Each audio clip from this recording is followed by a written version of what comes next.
चिन्ता लिँदैनन् है त।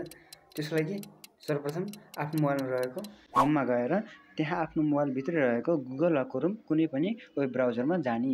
त्यसपछि त्यहाँ गइसकेपछि pinrecovery.ntc.net.np भनेर सर्च गर्ने।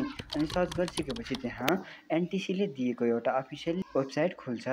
अनि त्यहाँ सर्भिस टाइपमा चाहिँ हामीले कतै पनि नहेरिकन सुरुको अप्सनमा क्लिक गरिदिने। त्यसपछि सर्भिस नम्बर, अब कुन नम्बरमा हो त हाल्न लागेको पैसा तपाईँले, कुन सिम नम्बरमा हो त, अब त्यही सिम नम्बर चाहिँ यसमा तपाईँले राखिदिने है त। अनि त्यसपछि आउँछ कुरा हाम्रो अब सिरियल नम्बरको।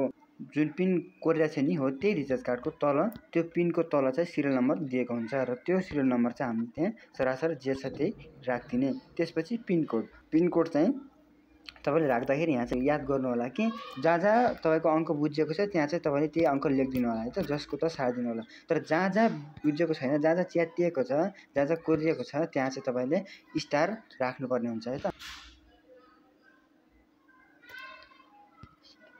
अनि स्टार राखिसकेपछि अनि त्यसपछि तल क्याप्चामा आउँछौँ हामी।